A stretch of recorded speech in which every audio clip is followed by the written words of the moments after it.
Welcome in to the Fantasy Football Podcast on Fantasy Pros. It is the Week 1 recap. It is the stream, and we are live on YouTube. I'm Chris Welsh. That is Scott Bogman. We've got Deepak Chona on here. We are breaking it all down. If you guys are on the YouTube with us, you're hundreds and hundreds of live degenerates that are hanging out with us. If you're listening on the podcast, make sure you get over to youtube.com/fantasypros and make sure you subscribe, get notifications so you can watch with us live every single week as we recap all the stuff. If you are watching live, make sure you are subscribed.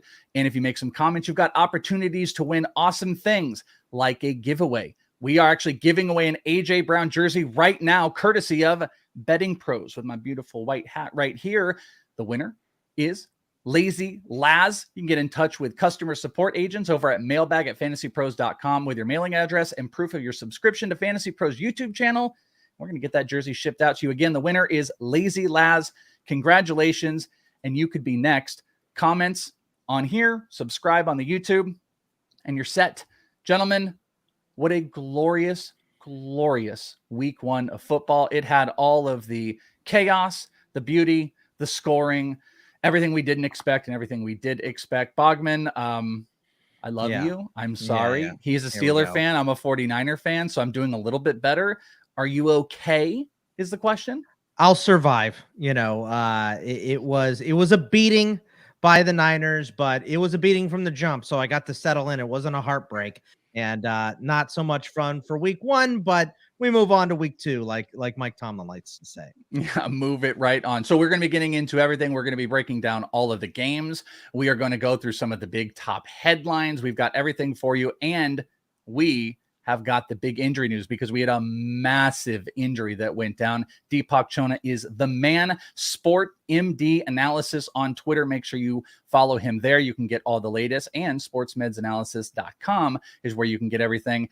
Deepak, we have got the big 5 on injuries. We have got Pat Freiermuth exited the game with a chest injury, kind of concerning. We had Travis Kelce and Mark Andrews who are inactive. We got some tight end stuff. Deontay Johnson in that 49er game, he exited the game early with a hamstring injury. But the number one is J.K. Dobbins suffering a torn Achilles. We suspect that would be out for the season, but you tell us. Little recap here on the big injuries and your take. Yeah, you're exactly right. J.K. Dobbins is a big deal of an injury, really a brutal blow for running backs. We saw with Cam Akers and James Robinson in the past couple of years. This will almost certainly take him out of this season. He will likely be ready Week 1 of next year, but next year, for the most of it, he projects to have a pretty significant performance drop-off. So I wouldn't even call him a buy low target in Dynasty. It's really a 1.5, 2-year type recovery that we're looking at. It's brutal. So going through the other smaller ones, Bogman, I'm going to ask you here in just a second about J.K. Dobbins, but do you have any takes, Deepak, or any concerns on Deontay Johnson specifically and this mess that is the tight end market? Yeah, so starting with Deontay Johnson, having a hamstring strain that looked pretty real. He collapsed to the ground holding his hamstring, and that tells me the average timeline on these is about 2 weeks. And I would be surprised if he makes it out there for Week 2 based on just purely his reaction and the fact that he didn't return in this game. He does have a reasonable shot for Week 3, I would say, but that's also, based on average data. We'll see a lot from his practice progression. And then the tight ends that you mentioned, Mark Andrews, he was progressing and ramping up to a point where he was almost 50-50 as to whether he would play this week. There is a pretty high risk of re-injury this early after a quad strain. So I think that's probably why they opted to sit him for Week 1. But I would anticipate Mark Andrews being out there Week 2 without much of a performance drop-off. And then Travis Kelce is an interesting case here because the average bone bruise takes about 2 weeks. He'll be at 12 days for Week 2. But they're calling his bone bruise very deep by the reports. So there's a chance that pushes him out 1 more week to Week 3. However, with that being said, they have progressed him, and tomorrow they're planning on letting him jog. And if the knee doesn't swell, then I do anticipate him coming back for Week 2. So I think with Travis Kelce, there's a pretty good chance he's back Week 2, probably about 2/3 chance there. And then that's the summary of the little bit of messy of a tight end market. But then Pat Freiermuth, he came back briefly. And what that tells us after taking a big hit to the chest is that he probably didn't have any sort of fracture in his ribs. But the fact that then he was sitting later in the game, that indicates that there is some degree of like a bone bruise or potentially a contusion to his rib cartilage. And these do tend to cause a little bit of a performance hit for at least about 2 weeks. Not a huge one that would generally keep players out, but we do probably look at him being about 10-15% reduced for the next couple weeks. The biggest question I got on the live stream, if you guys check it out, we do the live streams in the morning. I'm on the 11 a.m. Eastern question with it's a Q&A one with Tara, and we got just littered with tight end questions. So I think we can work our way backwards here just for a second, Boggs. The tight ends, those are your answers. Maybe there's concerns with Freiermuth. Maybe there is with Kelsey, Andrews. If these guys are all back, that's great. We can kind of move through there. Diontae Johnson for a second. If we are talking about next week being in peril, like Deepak is saying, what do you think that move is? Is there a waiver wire adjustment, or is there a stealer? I mean, we saw a ton of Calvin Austin in that game, which was wild. Allen Robinson looked pretty good and seemed to get targeted a whole bunch. What's an adjustment move, maybe, deeper and pickup you would have for Diontae if he misses week 2? I mean, right now it'd have to be Puka Nacua. Him getting 15 targets for the Rams and leading the league in targets this week. I think that's the guy right now. Tutu Atwell also had a decent amount of targets for the Rams. On the Steelers, Allen Robinson and Calvin Austin will probably split the work. Just not a good situation for the Steelers. Maybe increase targets for George Pickens, like we saw in the second half after Diontae went down, could be as well. But yeah, that's a tough blow for the Steelers. And then obviously the biggest one, Boggs, just want to get your take with J.K. Dobbins and the torn Achilles. Oh. I mean, obviously the replacement inside of Baltimore is going to be something to take a look at, but talk to us about the fantasy implications of Dobbins out. Yeah, it stinks. I mean, we were looking forward to this guy putting up good numbers in this new offense, quicker pace, all that stuff. He scored a touchdown before he got hurt, but he's gone. And the answer right now is going to probably be in-house between Justice Hill, Gus Edwards. They have Melvin Gordon on the practice squad. I'm sure he'll be brought up for the game this week. And also, let's not forget JT. The reports today were that he's healthy, but since they already placed him on the PUP, he cannot play until week 5. So maybe the Ravens get on the horn and go after Jonathan Taylor at this point.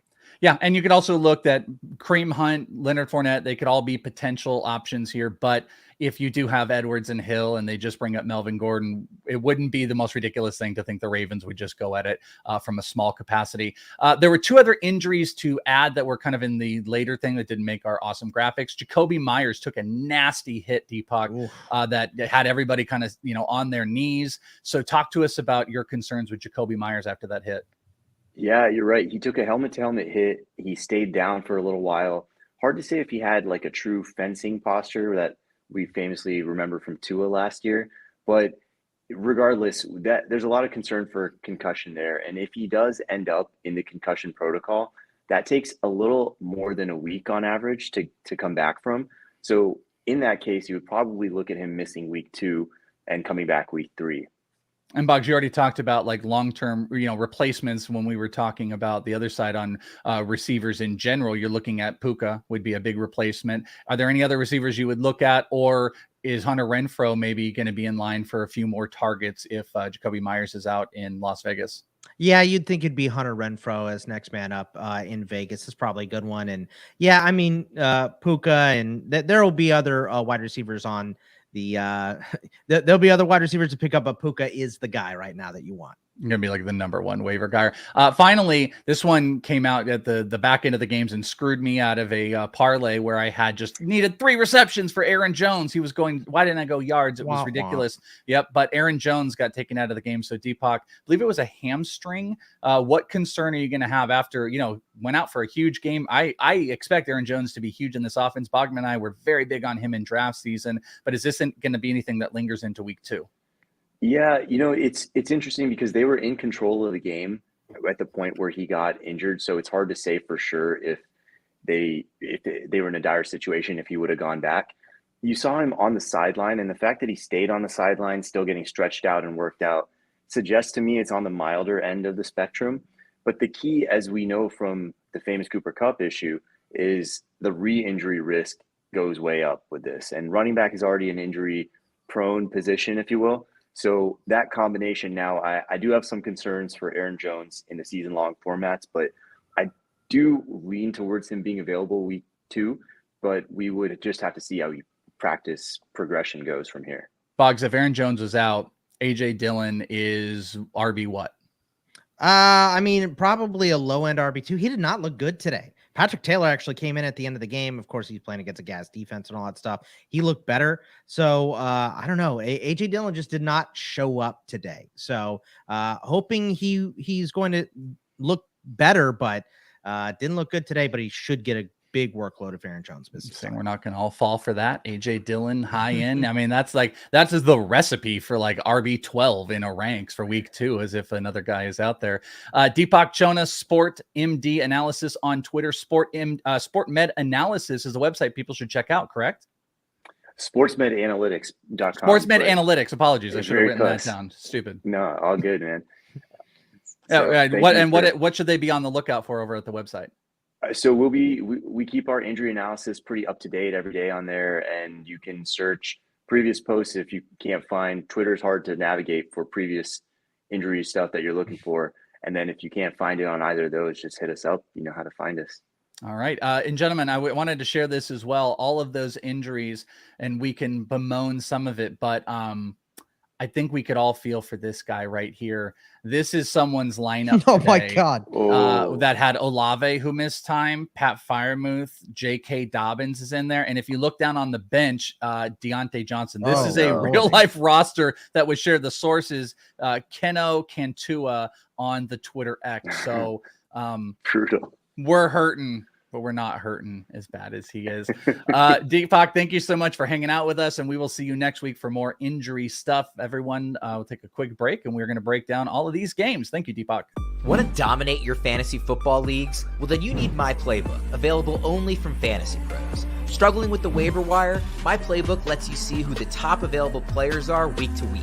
Can't decide who to start? Compare your players side by side with detailed breakdowns and projections for each week of your fantasy season. And it's all included with your premium subscription to FantasyPros. So sign up today at FantasyPros.com or download our free My Playbook app to your Apple or Android device.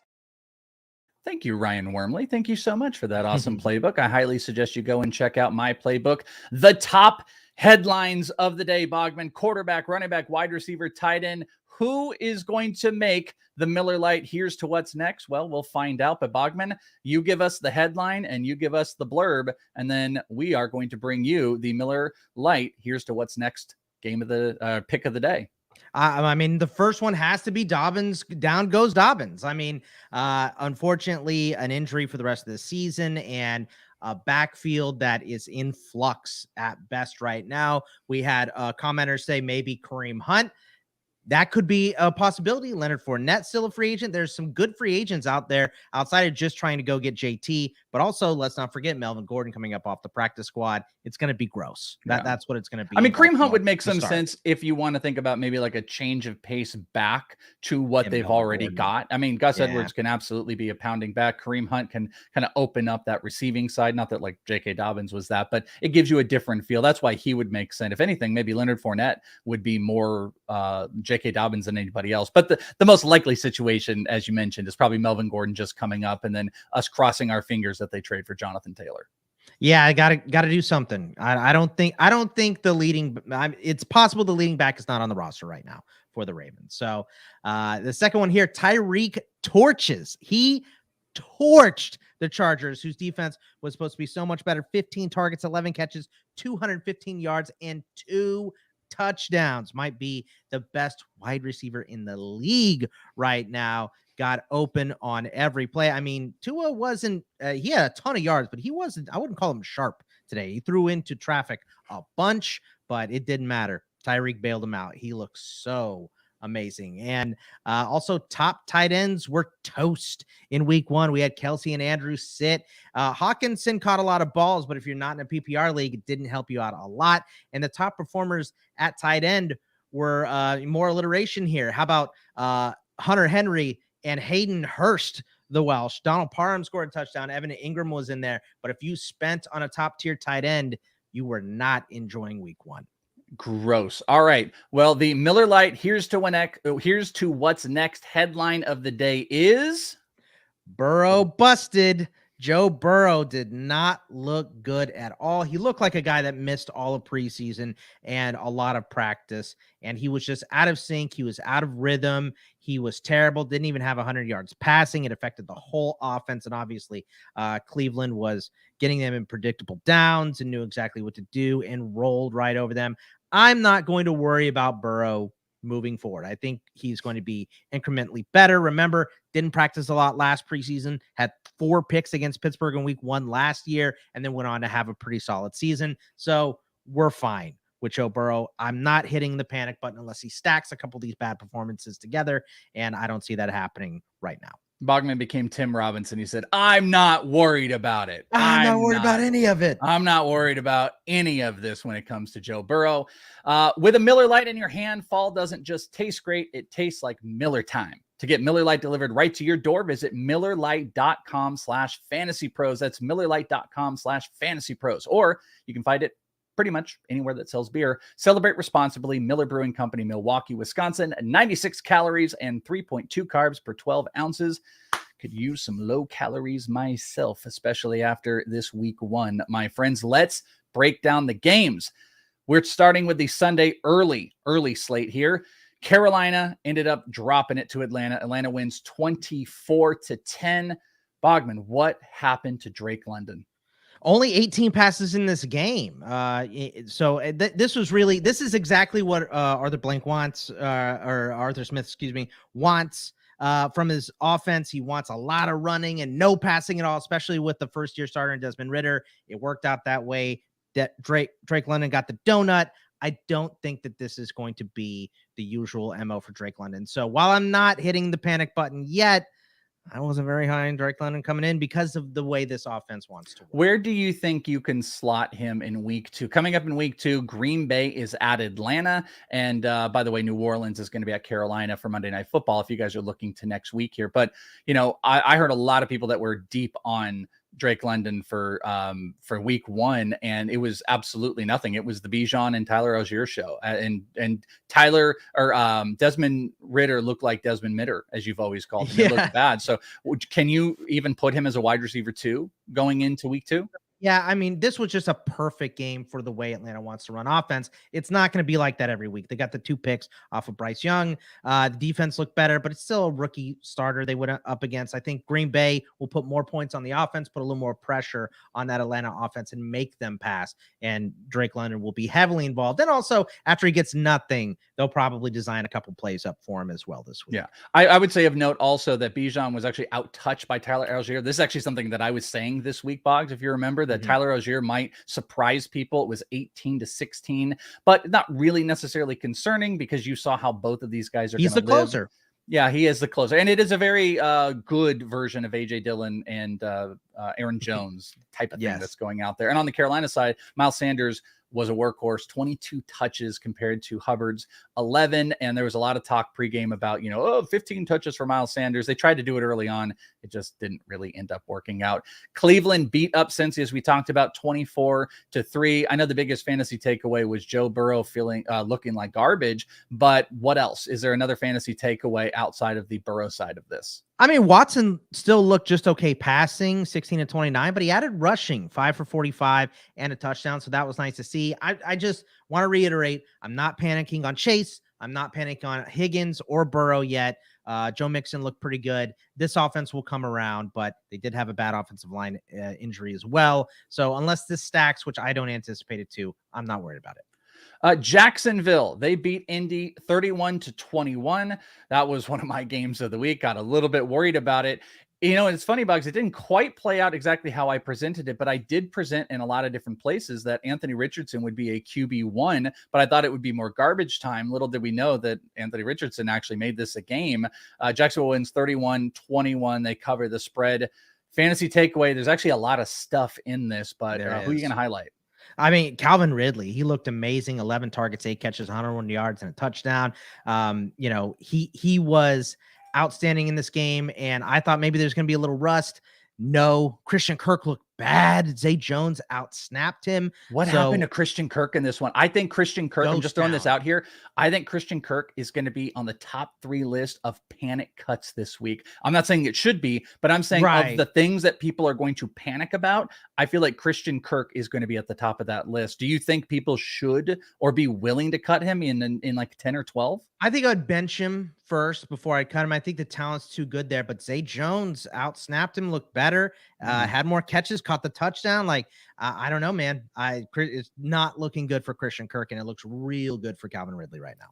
Anything on Anthony Richardson? You wrote here kind of a mixed bag. He did have 24 completions. He did have 2 touchdowns. He was running the ball a bit. He's running too many times. He took too many big hits. He will not be able to survive the season with that. They have nothing in the run game. It would be best for Indy to bring back Jonathan Taylor, either pay him or whatever, convince him to come back, give him a 1-year deal. I don't care what it is. You got to get him back because Deion Jackson looked terrible. Evan Hull was awful. Jake Funk was the other guy. Or sign somebody. Bring in Leonard Fournette. I don't know what you got to do, but you got to fix this so Anthony Richardson is not taking so many hits. I don't know how this team would trade Jonathan Taylor in the coming weeks if they don't get a running back coming back. You know, there was that 100%. Green Bay trade that was rumored that it was going to be AJ Dillon and something, but apparently that's been taken off the table. They can do this, by the way, if they just want to lose games. But to your point, if they don't have the right weapons to establish, Anthony Richardson's going to put himself in situations where he's going to get damaged. And we should have probably talked about this with Deepak. Luckily, it looks like he's okay. There was a little bit of a knee bruise. Yeah, they said he's going to be fine. Yeah, but it's just, you're just running and you're not sliding and you're just pounding into, you can't be that guy. That it's like old Cam Newton can't be a battering ram. Yeah, 100%. It looked like old Cam Newton stuff, just flying and battering ram right into the zone. But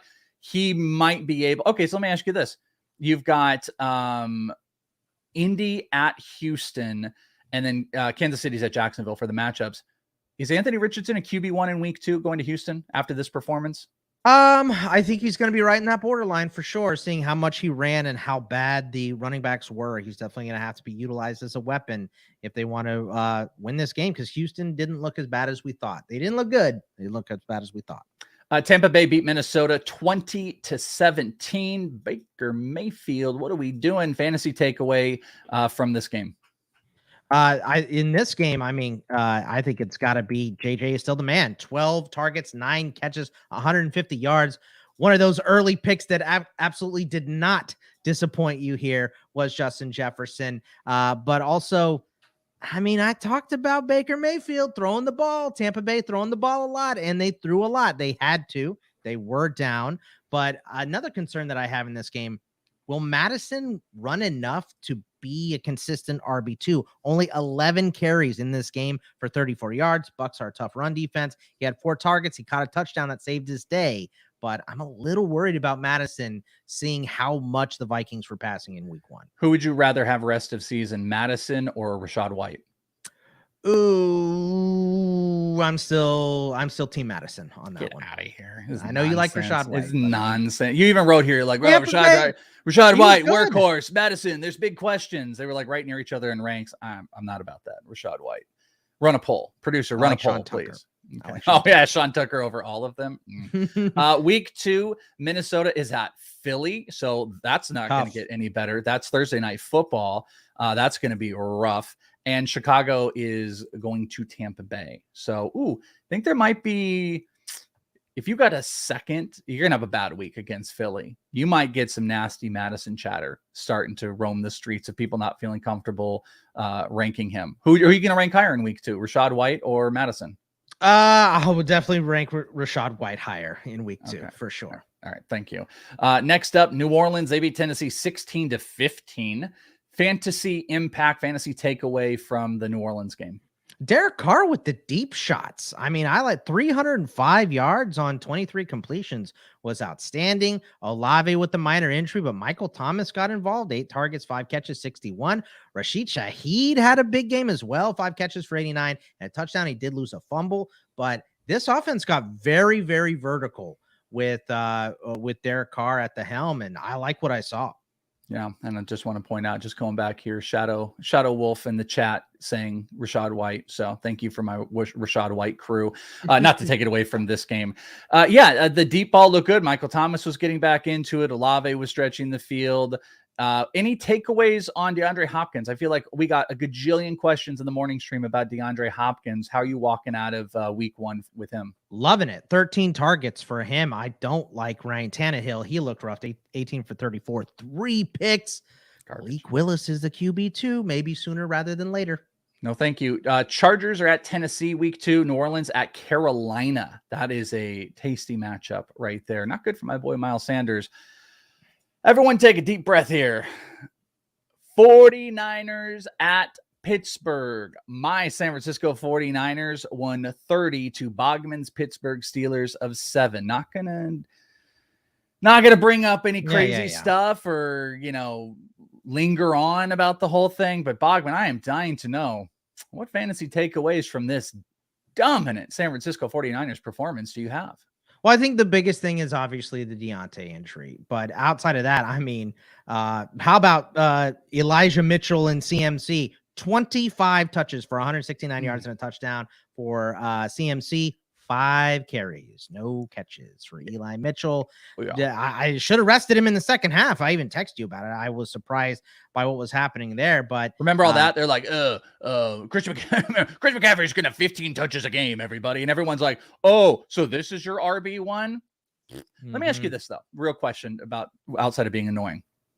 What's going on with George Pickens? Because in watching this game, I kept just talking at I couldn't stop talking about how the 49ers secondary was a big question. Little did we know that the Steelers pass and their offensive line was just going to just crumble and there was no real room, but Kenny Pickett just made horrible decisions the whole day. But what ended up happening once they started getting some momentum was George Pickens was not dominating at any side of the field. Even when Deontay Johnson came off, you had Austin doing everything. You had Allen Robinson taking a big brunt of it, and Pickens just didn't take over. Are you concerned or worried at all that Pickens inside as a top 30 wide receiver really isn't in play? No, Pickett was off today. I mean, he still had 8 targets to Pickens too. Pickett was off today. So I'm just not going to think that this goes the whole season and it's going to be a bad year for Pickens based off one game. So I'm just not going to do that. I'm not willing to do that yet. Sure, maybe some separation problems, but he was okay. He didn't have a donut. Put him on 5 points. He was okay. But I guess it was probably something bigger about the 49ers in Pickens general. is touchdown dependent. He will be most of his career because he's a deep threat and he didn't score the touchdown today. So it's just going to be a mess. Okay. Next week, Deontay's out. The Steelers are going to be hosting the Browns. 49ers are going to be at the Rams. I mean, the 49ers are an amazing matchup here, but where are you going to roughly where are you going to put Pickens next week if Deontay is out? Wide receiver 3, where he usually goes. I'm not going to move him up that much. Who would you rather have? Who would you rather have next week? George Pickens or Puka Nacua? Puka. Puka's going against the Niners too. So you're going to take Puka over George Pickens. He got all the targets. Okay. And Van Jefferson dropped like 2 balls. So yeah, Puka's going to get healthy. He's going to get fed. Okay. I'm just trying to check it. I'm just trying to see where we are ultimately at. Hey friends, come and join the NFL group contest. You can do that today. Betting Pros NFL contest. Users can join the group by visiting the community tab in the Betting Pros app or by going to the link directly, bettingpros.com/NFL contest. The contest has weekly and season to date leaderboards. On weekly, you got minimum of 5 NFL picks per week to qualify. And season, you got a minimum of 100 NFL picks during the season to qualify. Prizes. How about the grand prize winner is going to receive a Jackson Smith and Jigba autographed jersey? And numerous weekly and monthly winners are going to receive swag from the Fantasy Pros and Betting Pros shop, like the hats, actually, that Bogman and I are both wearing, as well as a 1-year premium upgrade on both apps. Bettingpros.com/NFL contest. Go and do that today. This white one is banging on the Betting Pros, and I got the exact same one. Yeah, I was going to wear the exact one you have, but I'm glad to have mixed it up a little bit. I almost ate all my words and lost all of my survivor survivor contest this week because I told myself, when else am I going to start the Washington Commanders at any point this season? And how about the Arizona Cardinals being the worst team in the NFL? Well, I almost ate all of it, but Washington did hold out, winning 20-16 over the Cards, but it wasn't easy. So where's your fantasy takeaway from the Washington game? Sam Howell looked terrible. That's what it is. 19-31, 202 yards. He did run for a touchdown, but he had a fumble loss. A whole offense suffered because of him. I mean, that's why Brian Robinson looked like a meat grinder out there with his 20 touches for not that many yards. I think it was 20 touches for 66 yards and a score. So, I mean, he looked better than Antonio Gibson with his 5 touches and a fumble, but Dotson didn't look good. 7 for 5 for 40. I mean, that's okay. McLaurin, we knew he was skimpy, but 4 targets, 2 catches, 31 yards. Not great. Logan Thomas led in targets with 8. So Sam Howell's got to get it together because you are not going to get to play the Cardinals every single week moving forward. And he looked bad. So, you know, if you're in a Superflex league, maybe throw a couple bucks on Jacoby Brissett if you've got a bench spot because Sam Howell did not look good in the first game here. 42.5 was the receiving prop for Jahan Dotson. 42.5, and he ended at 40. Ooh, that one hurts. I'm going to be eating that one for a little bit. I am not happy about it. Giants, they're going up against Arizona. So Arizona is going to be hosting the Giants next week. Washington is at Denver. So the Giants-Arizona matchup, you know, James Conner was fine. And I think that was actually encouraging that this was, I think the Baltimore. Call on up Arizona. Get James Conner. If you're going to actually play this Caleb Williams, like we're not trying, you know, then you absolutely have to. But I thought that was relatively encouraging. Baltimore, speaking of, went up against Houston. They beat them 26-9. We know Dobbins is out, torn Achilles. What other fantasy takeaway outside the injury are you going to highlight for us? Lamar looked pedestrian, 17-22, 169 yards, 6 rushes for 38. He did lead in rushing yards, obviously, with Dobbins down. But Zay Flowers has to be the takeaway here. 10 targets, 9 catches, 78 yards. OBJ only had 3 targets. So did Bateman, and Bateman only had 25 snaps. 25 snaps, 54 for Zay, 59 for OBJ. So Bateman is the third guy by a lot, and that is all without Mark Andrews. So looks like Zay Flowers is your wide receiver 1 in Baltimore moving forward. It is crazy to me. I do want to remind you guys about My Playbook. You heard it a little bit earlier. My Playbook is where you can manage your fantasy football lineups and dominate your leagues with My Playbook over at Fantasy Pros. The suite of powerful tools help you make better decisions, manage your lineups, and win your leagues. Created by Fantasy Pros, the #1 fantasy sports advice and tools provider in the world. This app is going to let you import your team to get custom fantasy football news, rankings, and analysis. Sync up your leagues today at fantasypros.com/myplaybook or download directly to your Apple or Android device. We have got you on lock. They give great stuff out there. And when you're, you know, getting locked into My Playbook, make sure you guys are subscribed to the YouTube channel. Make that all one big cohesive unit. When you are subscribed and make comments like over 1,000 of you are doing live right now, you can get entered into those awesome contests like the AJ Brown jersey that we gave away to Lazy Laz. Lazy Laz just got an email, mailbag@fantasypros.com. Look at that gorgeous jersey. We're going to be giving out awesome stuff all season long. So make sure you're subscribed to the Fantasy Pros YouTube channel and you make some comments. Get some notifications too. It's not going to hurt you. It's just going to get dinged when we're coming up, and there's a lot of us right now. All right. I think we're going to the Sunday afternoon slate. That's right. The Raiders beat the Denver Broncos 17-16. Boggs. It had a lot of weirdness. It had the early on Garoppolo knockout. It had Jacoby Myers. I just hit my Devontae Adams 6 catch prop. But what's your fantasy takeaway here? Russell Wilson looked better, but not good. 10 different targets for him as well. Made it super frustrating watching the Broncos receivers. I thought Cortland Sutton's going to get a lot. LJ Humphrey caught a touchdown. Samaje Perine led in receiving yards for the Broncos as well. So it just looked weird. So a regular Sean Payton, big mix of gross stuff here. So welcome back, Sean Payton. All of us hate you again. Javonte was fine. Regular meh Jimmy G performance. And actually Jacoby Myers looked really good. Jacoby Myers looked phenomenal. Like not just really good. Jacoby Myers looked insane. And I mean, but the formula is the same in Vegas. It's feed Jacobs. Okay. That's everything. I mean, it's that it was a bad game for fantasy. Not fun. Okay, Miami, they beat the Chargers. This was Bogman and I's biggest. This was our biggest run, by the way, today of plus money. They were +3. I actually did a teaser, which, I teased down Washington to 1, and I got +9 on the Dolphins. Thank you very much. But they won outright 36-34. Talked about it earlier. So I'd love to get a different takeaway, maybe something on Raheem Mostert. Tyreek Hill was insane, but fantasy impact and implications out of this. Well, Tyreek was huge. The run game from Miami was very secondary, but they had to play catch up the whole game. These two teams were in a shootout, going point for point.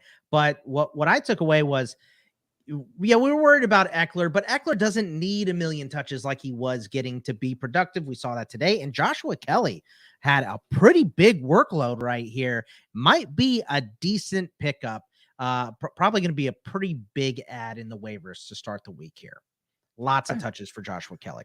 Which, I mean, he was also kind of a big focus in draft season leading up, though. Like, he was he became the backup. It wasn't Spiller.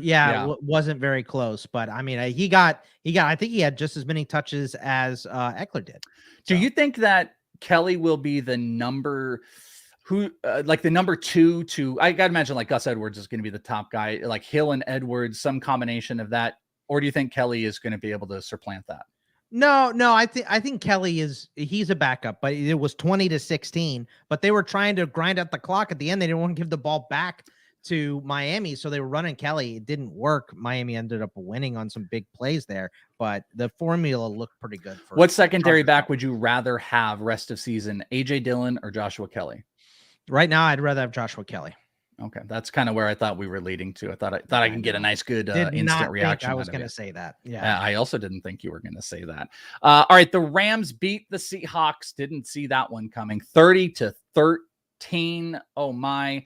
Fantasy takeaway out of this game. I know you're not a big Geno guy. You're not a really big. Well, here's why. Geno turned into a pumpkin. 16 of 26, 112 yards, a touchdown, 2 sacks. Not a good game for Geno at all. And also the Seattle defense was bad. The Rams offense was good. Matt Stafford looked great. Puka Nacua with the 15 targets, 10 catches, 119 yards, 8 targets, 6 catches, 119 yards for Tutu Atwell. I mean, the Rams offense looked way better than we thought, even with some guys that are no names right now in the fantasy community. Puka, number 1 waiver wire this week? Gotta be. I don't know who else it would be unless there's major injuries in these other games. Especially with this weird, not only just IR concern of round cup, but like just the other things that are looming of like, will they even push him back anytime soon? And Puka was phenomenal, especially if you need, if you're full PPR and you need any need of wide receiver help, which why wouldn't you be? Puka's going to be the top guy. Philly was able to pull out a win and the cover for Bogman, 25-20 over New England. And I would have to say, Boggs, I know a couple people put it in the chat earlier. The biggest takeaway is what the hell happened to DeAndre Swift? Penny got knocked out. I started doing a dance. I was like, I'm moving DeAndre Swift up my week 1 ranks. He's going to get, I knew Gainwell was going to get carries and I thought he would get the early down, but DeAndre Swift didn't, not only did Gainwell get the stuff, he didn't exist. Is Swift even rosterable at this point? I mean, he still has to be rosterable until we see this twice, but Gainwell, 18 touches. The next running back was Boston Scott with 2. DeAndre Swift had 2. I mean, it is Gainwell's backfield right now. They usually mix. Maybe we'll see that again. I would hate to drop Swift and then see him pick up for Philly later in the season. I think Penny's droppable since he didn't get a helmet, but maybe they change it up or something from game to game, but tough. Gainwell is the guy right now. Last up, Green Bay, they beat Chicago 38-20. No Christian Watson, no problem. Dobbs went off. Aaron Jones went off. We talked about earlier with Deepak about the Aaron Jones injury. Fantasy takeaway, though, outside of Aaron Jones, it could be about Christian Watson. It could be about what we saw at Dobbs. What's your fantasy takeaway from the Green Bay-Chicago game?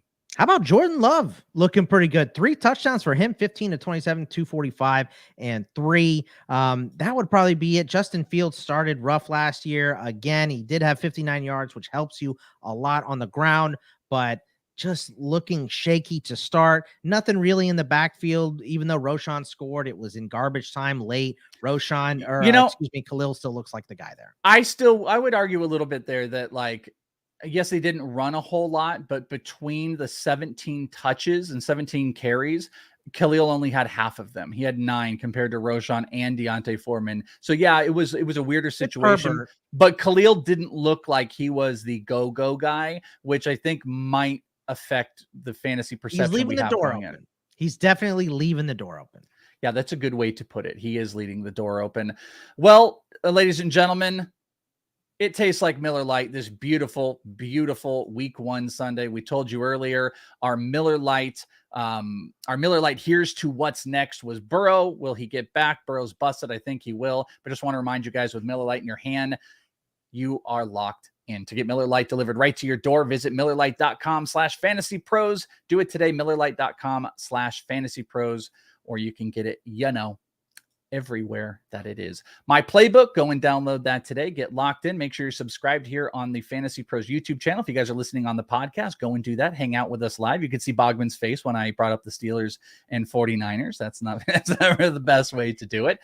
Thank you guys. As always, we've got so much more going on during the week. That's why I implore you to be subscribed on the YouTube side and make sure you're subscribed on the podcast side, because the content going into week 2 is going to be through the roof. That is it. Deepak Chona, want to thank him for joining us. Bogman, you can find him on Twitter at Bogman Sports. You can find me at IsItTheWelsh.